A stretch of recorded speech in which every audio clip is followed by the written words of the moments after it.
नमस्कार, मैं हूं विद्यासागर। स्वागत है आप सभी का न्यूज वन इंडिया में। और इस वक्त की बड़ी खबर आ रही है मिर्जापुर से, जहां पर मतदान के दौरान बवाल हुआ है। आपको बता दें कि त्रिस्तरीय पंचायत चुनाव को लेकर आज तीसरे चरण का मतदान सुबह 7 बजे से चल रहा है, लेकिन कई जगहों से खबर आ रही है कि बवाल हुआ है। तो मिर्जापुर में मतदान के दौरान बवाल हुआ है। पोलिंग बूथ पर ग्रामीणों का हंगामा देखने को मिला है। एसडीएम और सीओ की गाड़ी में तोड़फोड़ की गई है। पोलिंग बूथ पर ग्रामीणों ने की तोड़फोड़। फर्जी वोटिंग की खबर पर भड़के थे ग्रामीण। 96 थाना क्षेत्र के घमहापुर गांव की यह घटना है, जहां पर ग्रामीणों ने हंगामा किया है। फर्जी वोटिंग की खबर पर ग्रामीण भड़क गए और उसके बाद 96 थाना क्षेत्र के घमहापुर गांव की यह घटना है। एसडीएम की गाड़ी में तोड़फोड़ की गई है। मिर्जापुर में मतदान के दौरान बवाल हुआ है। तो आज 20 जिलों में तीसरे चरण के मतदान इस वक्त चल रहा है।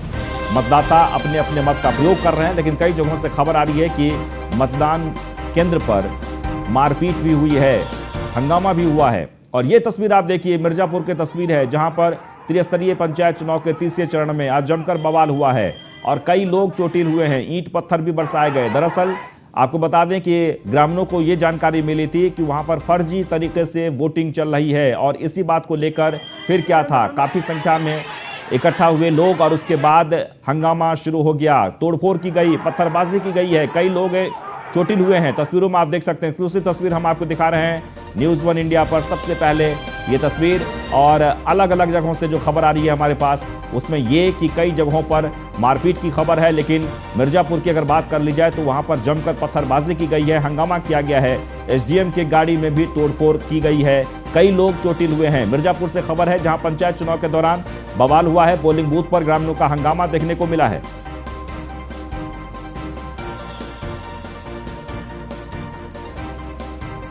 तो पोलिंग बूथ पर ग्रामीणों ने जमकर तोड़फोड़ की है। तस्वीरों में हम आपको लगातार दिखाएंगे कि किस तरीके से वहां पर ग्रामीणों ने बवाल किया है। दरअसल फर्जी वोटिंग की खबर जब ग्रामीणों को लगी, 1 दर्जन से ज्यादा लोग वहां पर इकट्ठा हुए और हंगामा शुरू हुआ। फिर क्या था, पत्थरबाजी भी शुरू हो गई, कई लोग चोटिल हो गए हैं। त्रिस्तरीय पंचायत चुनाव के तीसरे चरण में 20 जिलों में जो इस वक्त मतदान किया जा रहा है, कई जगहों से खबर आ रही है मारपीट की।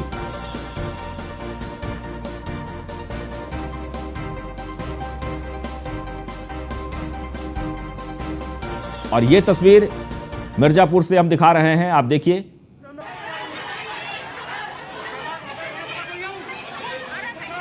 तो मतदान केंद्र पर बवाल हुआ है और इसके बाद अफरा तफरी का माहौल देखने को मिला। कई महिलाएं भी चोटिल हुई हैं, मारपीट हुई है। आपको बता दें कि ग्रामीणों को इस बात की जानकारी मिली कि फर्जी तरीके से वोटिंग चल रही है, और जिस बात को लेकर लोग भड़क गए, यानी एक पक्ष के लोग भड़क गए, और फिर क्या था, वहां पर सीधे मारपीट शुरू हो गया। आप तस्वीरों में देखिए, महिलाएं भी काफी वहां पर आक्रोशित नजर आ रही हैं। और ये देखिए, एसडीएम की गाड़ी में किस तरीके से तोड़फोड़ हुई है। शीशे फोड़ दिए गए हैं, पत्थरबाजी करके, लाठी डंडों से मार के तोड़फोड़ की गई है, और काफी देर तक ये चलता है। कुर्सियां तोड़ दी गई। तस्वीरों में आप देखिए, एक्सक्लूसिव तस्वीर मिर्जापुर से हम दिखा रहे हैं। त्रिस्तरीय पंचायत चुनाव के दौरान मतदान केंद्र पर जमकर तोड़फोड़ हुई, मारपीट की गई है। काफी संख्या में पुलिस को तैनात कर दिया गया है, पुलिसकर्मी भी वहां पर पहुंचे हैं, लेकिन कई लोग चोटिल हुए हैं। तस्वीरों में आप देखिए,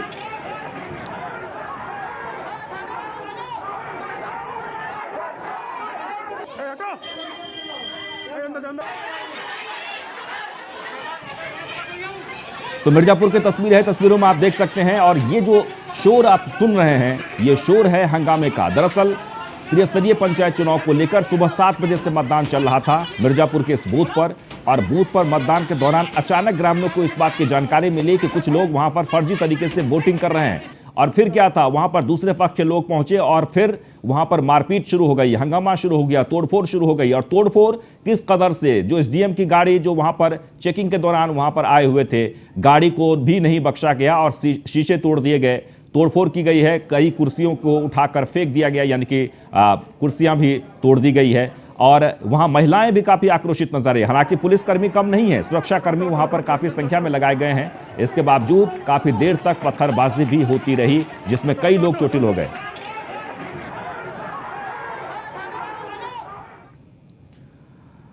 वहीं यूपी के बलरामपुर की अगर बात कर ली जाए तो वहां भी वोटिंग के दौरान मारपीट हुई है। शिद्दतगंज ब्लॉक के पोलिंग बूथ में 2 गुटों में जमकर मारपीट हुई। मारपीट में कई महिलाएं और बुजुर्ग भी जख्मी हो गए हैं।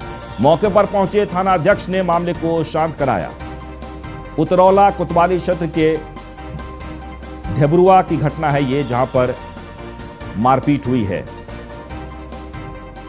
हालांकि इस घटना की जानकारी जब थाना अध्यक्ष को लगी तो मौके पर पहुंचकर मामले को शांत करवाया। एक बार आपको फिर से बता दें, यूपी के बलरामपुर में वोटिंग के दौरान मारपीट हुई है। तीसरे चरण के मतदान के दौरान कई जगहों से खबर आ रही है, लोग काफी आक्रोशित हैं और मारपीट हो रही है। मारपीट में कई महिलाएं और बुजुर्ग भी घायल हुए हैं।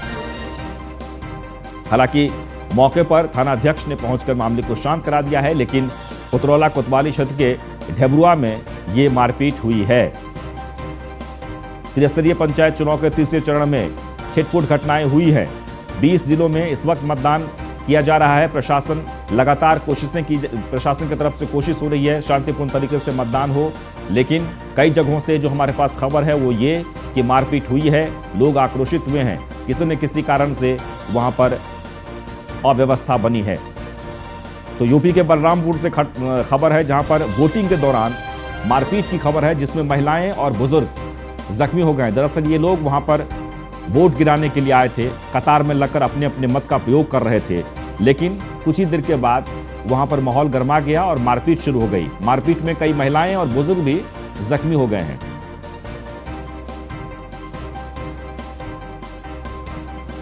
तो यूपी के बलरामपुर में वोटिंग के दौरान मारपीट हुई है।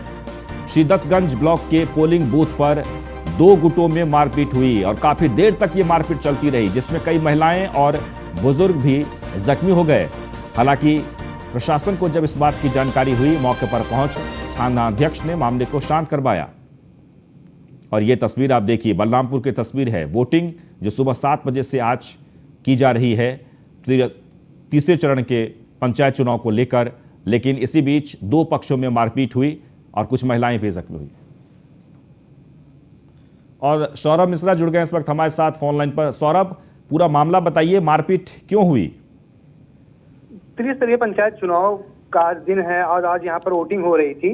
बलरामपुर जनपद के श्रीदत्तगंज ब्लॉक में जी उतरौला कोतवाली क्षेत्र के प्राथमिक विद्यालय ढेबरुआ, जहाँ श्रीदत्तगंज ब्लॉक के पोलिंग बूथ पर हिंसा की खबर आई। असल में मसला ये कि उन दोनों जो क्या नाम है जी जो प्रधान थे जी, उन दोनों के लोगों में एजेंट में मारपीट हो गई वोट को लेकर, और जिसमें दोनों पक्षों में ईटा गुम्मा भी चला और कई लोग जख्मी भी हुए, उनमें महिलाएं भी शामिल हैं। जी, कितने लोग जख्मी हैं?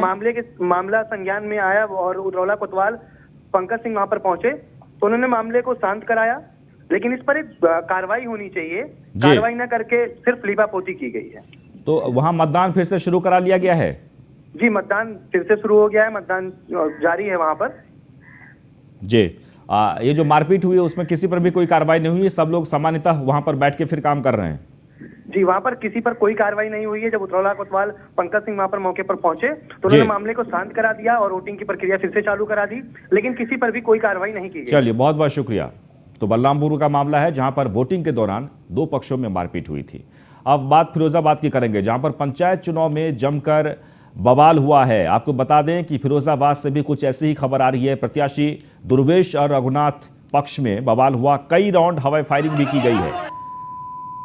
आपको बता दें कि मारपीट और पथराव की खबर के बाद पुलिस भी मौके पर पहुंची है। पुलिस की मुस्तैदी से कैप्चर होने से बूथ बच गया, यानी कि बूथ कैप्चर करने की कोशिश की जा रही थी। और ये तस्वीर आप देखिए, तस्वीरों में किस तरीके से दोनों पक्ष मारपीट पर उतारू है, लाठी डंडे सब चल रहे हैं, महिलाएं भी है बीच में, और वो भी मारपीट के लिए, यानी कि सबके हाथ में वहां पर लाठी है। कहा यह जा रहा है कि यहां पर कई राउंड फायरिंग भी हुई है और ये मारपीट काफी देर तक चली, कई लोग जख्मी हो गए हैं। महिलाएं, नौजवान, बुजुर्ग सभी के हाथ में लाठी डंडे और एक दूसरे पक्ष पर हमला करते हुए नजर आए।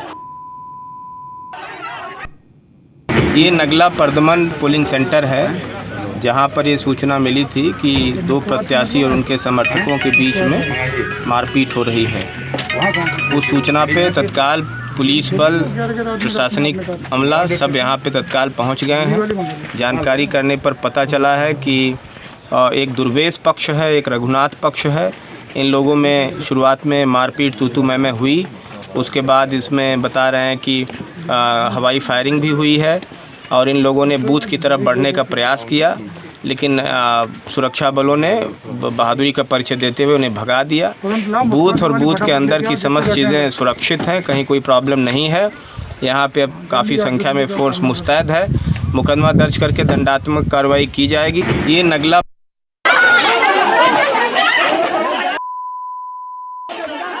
है जहां पर दो पक्षों में मारपीट हुई है, जैसे कि वहां के पुलिस पदाधिकारी भी कह रहे थे।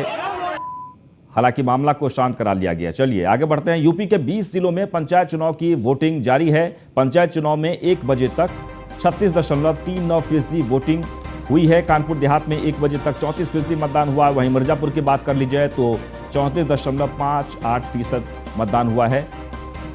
कानपुर देहात में 1 बजे तक 34% मतदान हुआ। मिर्जापुर में 34.58%, अमेठी में 36.54% वोटिंग हुई है। चंदौली की बात कर ली जाए तो 35.88%, हमीरपुर में 36.49%, शामली में 39.4%, फतेहपुर में 29.5%। यानी ये है चुनावी जो मतदान हुए हैं, यानी त्रिस्तरीय पंचायत चुनाव में जो अभी तक जो मतदान किए गए हैं उसका प्रतिशत, यानी लोगों में काफी उत्साह देखने को मिल रहा है और लोग अपने अपने मत का प्रयोग करने के लिए मतदान केंद्र पर पहुंच रहे हैं।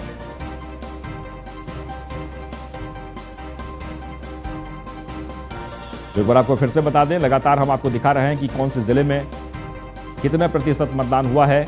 चंदौली में 35.88%, हमीरपुर में 36.49%। आगे बढ़ते हैं। लखनऊ से खबर, जहां पर सीएम योगी ने टीम 11 के साथ बैठक की है। सीएम योगी ने टीम 11 के अधिकारियों को निर्देश दिए हैं, कोरोना मरीजों को सभी सुविधाएं सुनिश्चित कराएं, होम आइसोलेट मरीजों से बातचीत करते रहें, होम आइसोलेट के मरीजों को मेडिकल किट उपलब्ध कराएं, दवाओं की कालाबाजारी पर सख्त कार्रवाई हो, यह भी बात कही है सीएम योगी ने। वहीं आपको बता दें कि ऑक्सीजन की आपूर्ति हर दिन बढ़ती जा रही है और कोई भी दिक्कत अब नहीं आएगी। होम आइसोलेशन में रह रहे मरीजों से हर दिन संवाद किया जाए। कोरोना पर सीएम का निर्देश, उन्हें न्यूनतम 1 सप्ताह की अवधि के लिए मेडिकल किट उपलब्ध कराया जाए। मेडिकल किट वितरण व्यवस्था की जिलेवार समीक्षा की जाए। वहीं सभी जिलों के प्रत्येक छोटे बड़े अस्पताल की स्थिति पर नजर रखी जाए। मुख्यमंत्री ने सख्ती से ये निर्देश दिए हैं। जिसे भी जरूरत हो रही है ऑक्सीजन जरूर मुहैया कराई जाए। ऑक्सीजन टैंकर को जीपीएस से जोड़ते हुए ऑनलाइन मॉनिटरिंग हो, यानी कि जो टैंकर जहां से भी रवाना किया जाता है, कोई अभी अस्पताल मरीजों को भर्ती करने से मना नहीं कर सकता, यानी कोई भी अस्पताल। सभी जिलाधिकारी मंडलायुक्त शासन के संपर्क में लगातार बने रहें। आमजन को सुविधा देने के संबंध में अपना सर्वश्रेष्ठ प्रयास करें। मुख्यमंत्री सीधे सीधे ये निर्देश दिए हैं और साथ ही ये भी उन्होंने कहा है, दवाओं की कालाबाजारी करने वालों पर सख्त कार्रवाई हो। निजी अस्पतालों को भी तय दरों पर रेमडेसिविर मुहैया कराई जाए। वहीं टेस्टिंग और ट्रेसिंग को दोगुनी क्षमता में बढ़ाने की जरूरत है। एम्बुलेंस का रिस्पांस टाइम कम से कम होना चाहिए, यानी अगर आप फोन करते हैं तो बहुत ही कम समय में एम्बुलेंस आप तक पहुंचना चाहिए। होम आइसोलेशन में रह रहे मरीजों से हर दिन संवाद किया जाए, यानी ये निर्देश दिए हैं मुख्यमंत्री ने।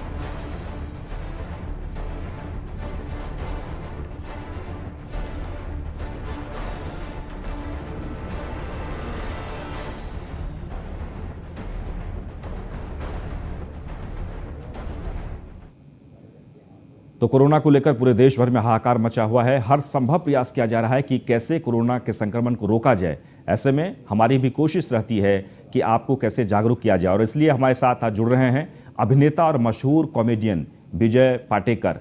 आइए इनसे जानते हैं कि कोरोना काल में अपने चाहने वालों को ये क्या संदेश देते हैं। बहुत बहुत स्वागत है सर। नमस्कार जी। देखिए, पूरा देश इस वक्त कोरोना के इस काल में परेशान है, तकलीफ में है। आप क्या संदेश देना चाहेंगे? संदेश तो यही देना चाहता हूँ क्योंकि मुझे कोरोना हो चुका था जी। नवंबर में मुझे कोरोना हो चुका था, जो बहुत माइल्ड उसके लक्षण थे। मैं यही कोशिश की और लोगों को जो मैंने की वो मैं आपको बताना चाहता हूँ जी। जब मुझे कोरोना हुआ, आइसोलेट हुआ था। जैसे मुझे रिपोर्ट आया मैं आइसोलेट हुआ, मतलब मुझे अस्पताल जाने की जरूरत नहीं थी, लेकिन उस वक्त बहुत पेशेंट कम हो चुके थे, इसलिए मैंने अस्पताल में दाखिल हुआ और वहां मैंने दवाई ली और वो 10 दिन अस्पताल में रहने के बाद मैं घर पे आने के बाद मैं 12 दिन आइसोलेट था। तो आइसोलेशन या घर पे रहना ही उचित है जी अभी के दौरान।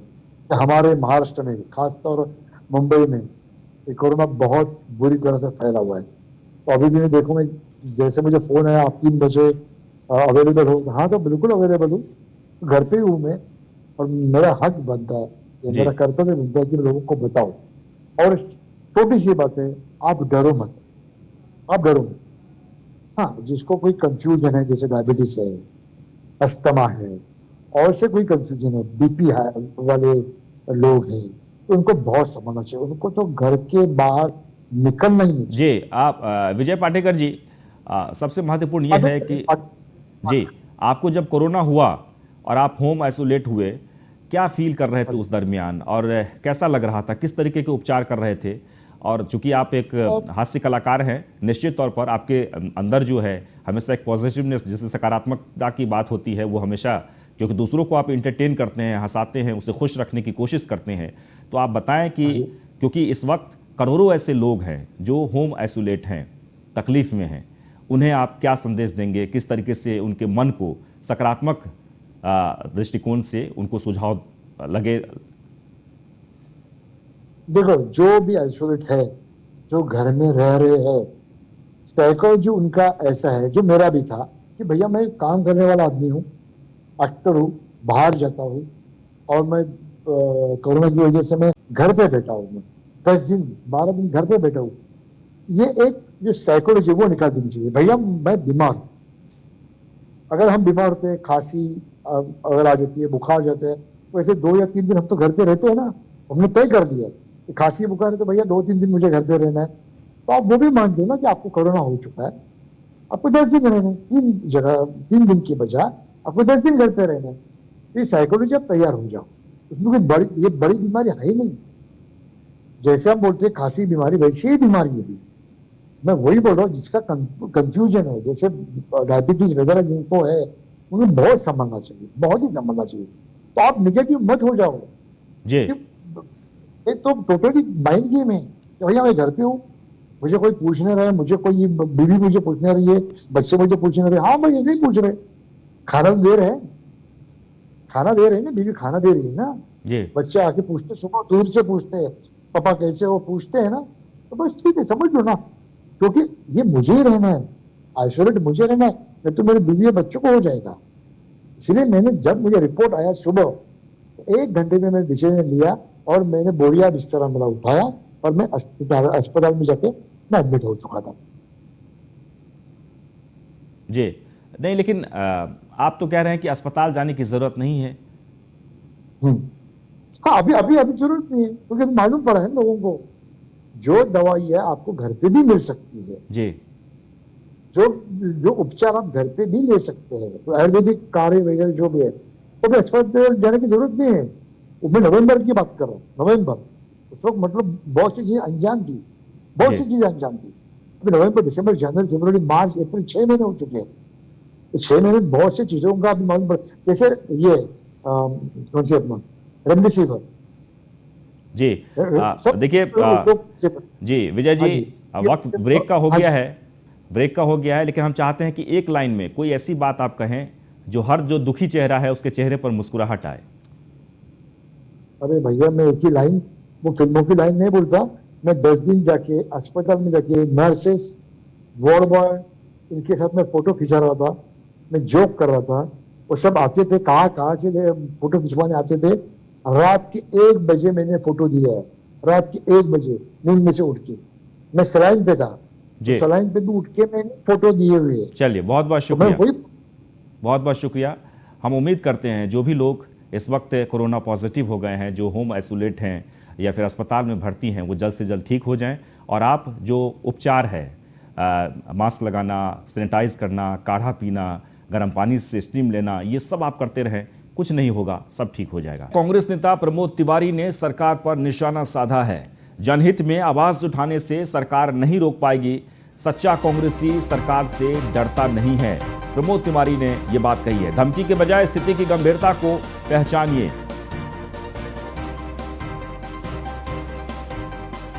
तो सच्चा कांग्रेसी सरकार से डरता नहीं है, प्रमोद तिवारी ये बात कह रहे थे।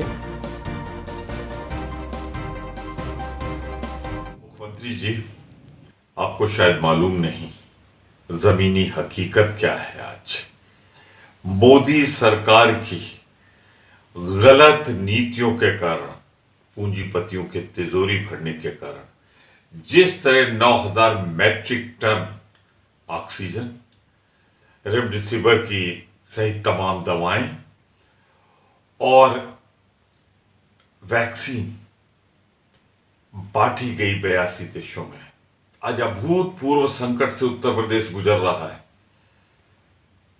और आप कह रहे हैं कि अगर ऑक्सीजन की कमी या कोई मुद्दा कोई उठाए तो उसके घर जब्त कर लो, करिए जब्त, तैयार हैं हम सब। लेकिन सच्चाई यही है कि आज मैंने आपके बयान के बाद कम से कम 20 जिलों में बात की उत्तर प्रदेश के। हर जगह ऑक्सीजन का संकट है, हर जगह दवाओं का संकट है, हर जगह वैक्सीन नहीं मिल पा रही है। कुल मिलाकर केंद्र सरकार की गलत नीतियों के कारण आज हमारा उत्तर प्रदेश की लाखों जनता तबाह हो बर्बाद। वहीं आगरा से खबर है, जहां पर तहसीलदार एतमादपुर का अमानवीय चेहरा ऑक्सीजन सिलेंडर पर पैर रख तीमरदार को धमकाया। ऑक्सीजन गोदाम पर ऑक्सीजन की मिन्नतें करते तीमरदार तहसीलदार एतमादपुर के पद पर कार्यरत हैं। प्रियंका सिंह महिला अधिकारी की अमानवीयता का वीडियो लगातार वायरल हो रहा है। आगरा की ये तस्वीर है, तस्वीरों में आप देख सकते हैं लोग कितने परेशान हैं सिलेंडर को लेकर, ऑक्सीजन सिलेंडर। और ये देखिए, ये जो महिला है ये अधिकारी हैं और इन्होंने सिलेंडर पर पैर रख के और फिर लोगों को धमकाया, लोगों को वहां से जाने के लिए कहा। और इसी के साथ इस बुलेटिन में बस इतना ही, लेकिन आप बने रहें न्यूज़ 1 इंडिया के साथ।